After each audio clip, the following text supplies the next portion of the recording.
శ్రీ గురుభ్యో నమ. శ్రీ మహాగణాధిపతే నమ. శ్రీ మహాసరస్వత్యై నమ. ఓం శ్రీమాత్రే నమ. సంక్రాంతి శుభాకాంక్షలు. తదుపరైనటువంటి రాశి మీన రాశి. మీన రాశి యొక్క స్థితి, మన యొక్క గ్రహస్థితి నక్షత్రాలు చూసినట్టయితే పూర్వభాద్ర నక్షత్రం 4వ పాదము, అట్లాగే ఈ ఉత్తరాభాద్ర నక్షత్రం 4 పాదాలు, రేవతి నక్షత్రం 4 పాదాలు ఈ యొక్క మీన రాశివి. మీన రాశికి గ్రహస్థితి చూసినట్టే జన్మస్థలంలో రాహు, తృతీయంలో గురువు వక్రగమనంతో ఉన్నారు. అట్లానే పంచమ స్థానంలో కుజుడు వక్రగమనము, సప్తమ స్థానంలో కేతువు, అట్లాగే ఈ యొక్క రవి దశమ స్థానం, తదుపరి ఏకాదశ స్థాన సంచారము, బుధుడు ఏకాదశంలో ఉండడము, శుక్ర శని ద్వాదశ స్థాన సంచారము. ఇటువంటి గ్రహస్థితి చూసినట్టయితే ముఖ్యంగా మనకు జన్మస్థ రాహు వల్ల తరచూ ప్రయాణాలు కావటము, ప్రతి విషయాన్ని 1కి 2 చూసుకోవటం వల్ల కార్యం సఫలీకృతం అవుతుంది. కానీ 1కి 2 మనమే ప్రయత్నపూర్వకంగా చూస్తుండాలి. ఎందుకంటే 1కి 2 సార్లు చెప్తుంటేనే పనులు అవుతుంటాయి బయట కూడా.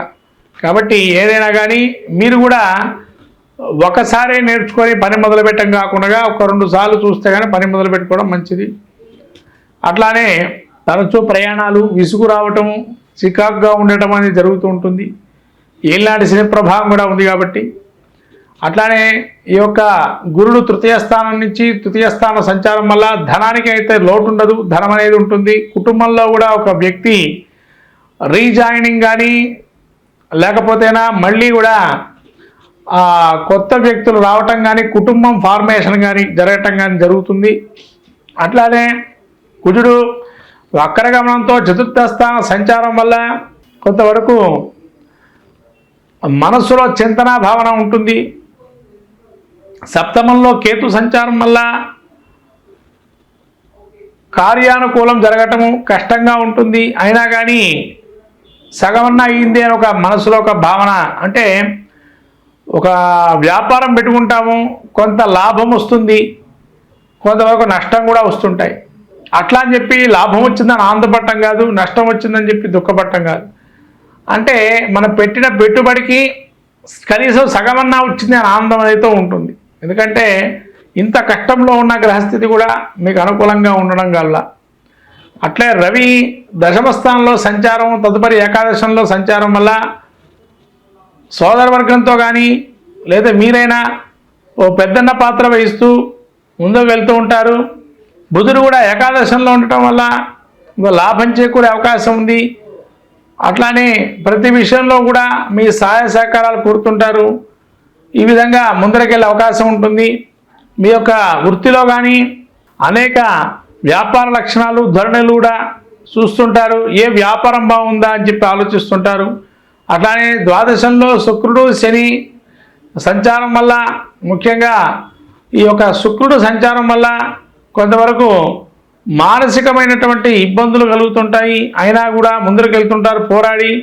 ద్వాదశంలో శని ఉన్నా కూడా కొద్దిగా ఏలాంటి శని ప్రభావం ఉన్నా అనారోగ్యమైనది ఇవి ఉంటుంటాయి. కానీ అయినా దాన్ని తట్టుకొని జీవనం చేస్తూ ముందుకు వెళ్తుంటారు. ఒకటి దీనిలో ఉన్న ప్రధాన ఉద్దేశం ఏంటంటే వక్రగమనంలో ఉండేటువంటి గురువుడు మీకు ద్వితీయ స్థానంలో ఉండడం వల్ల ఎంత కష్టం వచ్చినా ఓర్చుకొని ముందుకు వెళ్తుంటారు. అది మీ దగ్గర ఉన్నటువంటి సహనం, ఓర్పు గుణాలు. కాబట్టి ఈ గురువు వక్రగమనంలో ఉండి ద్వితీయ స్థాన సంచారం వల్ల ఓర్పు, సహనంతో ముందుకు వెళ్తూ ఉంటారు. ప్రతి పనులు కూడా అలా ముందుకు సాధిస్తుంటారు. మొత్తం మీద మీన రాశి వారికి ముఖ్యంగా రాజకీయ ప్రముఖులు కానీ, వ్యాపారంలో ఉండేటువంటి వారు కానీ అన్ని సమపాళ్లలోనే ఉంటాయి. కానీ పూర్తిగా కొన్ని పనులు జరగకుండా ఉంటాయి. కాబట్టి వచ్చిన దాంతో తృప్తి పడడం అనేది మనం నేర్చుకోవటం మంచిది అనే ఆలోచనతో ఉండండి. ఖచ్చితంగా అన్ని పనులు జరుగుతాయి. మీరు సహాయ సహకారం ఏదైతే ఇస్తారో, ఇదివరకు ఇచ్చారో వాళ్ళు మళ్ళీ మిమ్మల్ని సహాయం కోరి మీ దగ్గర రావటం, లేదా వాళ్ళు మీకు సహాయం చేయడంతో కూడా మీరు వృద్ధిలోకి వచ్చే అవకాశం ఉంటుంది. ఇటువంటి మీన రాశి వారికి ఏళ్ళనాటి శని ప్రభావం ఉన్నా ఆయన ముందుకు వెళ్తుంటారు. ఈ యొక్క శని యొక్క బాధలు పోవటానికి శనికి తైలాభిషేకము, అభిషేకాదులు, వెంకటేశ్వర స్వామికి ఆరాధన కానీ, మీకు యథోక్తంగా వ్రతం కానీ చేసుకోవటం మంచిది. అట్లాగే జన్మంలో రాహు సంచారం వల్ల కాలభైరవాష్టకము, దుర్గాదేవి ఆపదుద్ధారక స్తోత్రము, అట్లే ఖడ్గమాల స్తోత్ర పాలన చేసుకోవటం వల్ల ఇవన్నీ కూడా నశించి విజయాన్ని సాధిస్తారు ప్రతి విషయంలోనూ కూడా. ఈ విధంగా శత్రు పరాభవాన్ని కూడా దుర్గా అమ్మవారి అనుగ్రహం వల్ల మీన రాశి వారు అనుగ్రహిస్తుంది. కాబట్టి మీన రాశి వారు ఈ చెప్పినటువంటి సూచనలు చేసుకోవటం వల్ల ఇంకా మెరుగైన ఫలితాలు పొందుతారు. ఈ యొక్క పుష్యమాసంలో ఈ మన సంక్రాంతికి మీరు చేసుకోవాల్సినటువంటి విషయాలు ఏంటంటే, రాబోయే సంక్రాంతి రోజు ఈ సూర్యనారాయణ స్వామికి ఆరోగ్య నిమిత్తము జిల్లేడు పూలతో అర్చన చేసుకోవటము, లేతేనా జిల్లేడు పూలతోని ఆంజనేయ స్వామికి ప్రదక్షిణం చేసి అర్చన చేసుకోవటం అనేది చాలా మంచిదిగా చేకూరుతుంది. మొత్తం మీద ఈ ద్వాదశి రాశుల వారు ఈ సంక్రాంతికి ఏది పాటిస్తే మాకు బాగుంటుంది అనుకునే దానికి వస్తే, ద్వాదశి రాశుల అందరూ కూడా సవిత్రు సూర్యనారాయణ స్వామికి ఉత్తరాయణ పుణ్యకాలంలో దానం, స్నానం, జపం, వ్రతం లాంటివి చేసుకోవటంతో కానీ, లేకపోతేనా వచ్చేటువంటి బ్రాహ్మడికి స్వయంపాక దానం ఇవ్వటము, అట్లాగే ఏదైనా బెల్లము కానీ నువ్వులు కానీ, అట్లానే తెల్ల నువ్వులండి, నల్ల నువ్వులు కావు, తెల్ల నువ్వులతో చేసే పదార్థాలని ఇవ్వటం వల్ల కూడా మనకుండేటువంటి ఆరోగ్య రుగ్మతల నుంచి బయటపడతాము.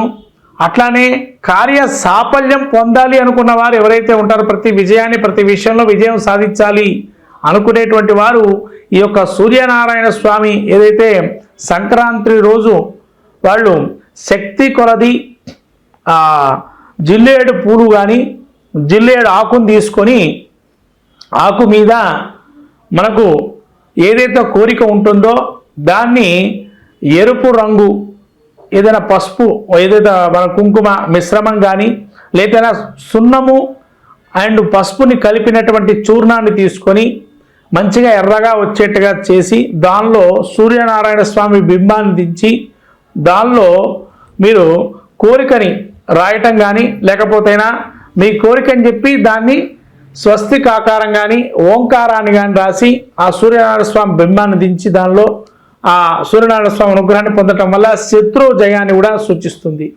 ఇంకా కొంతమంది ఏదైనా అక్షరం రాయదలుచుకుంటే కనుక హ్రీం అనే అక్షరం రాయటం వల్ల ఆ తెల్ల జిల్లేడు ఒక ఆకులో సంక్రాంతి యొక్క స్వరూపంలో సూర్యనారాయణ స్వామిని హేంకార శబ్దంతో కనుక ఆరాధన చేస్తే మనకు అన్ని విజయాలు సాధిస్తూ సకలము కూడా విజయం సాధిస్తూ ఉంటాము. హ్రీంకార బీజాన్ని కనుక ఆ యొక్క తెల్ల జిల్లేడు ఆకు మీద రాసిన ఎరుపు రంగుతో రాసి ఆ రాసినటువంటి ఆకుని ఆంజనేయ స్వామి దగ్గర పెట్టడం వల్ల మంచి ఫలితాలు చేకూరుతాయి. ఈ విధంగా సంక్రాంతి రోజు ఈ విజయాన్ని సాధించే అవకాశానికి ఈ యొక్క సూచనలు చేసుకోవడం జరుగుతుంది. మొత్తం 12 రాసుల వారు ఇది పాటిస్తే కూడా మరి మంచిది. హరి ఓం.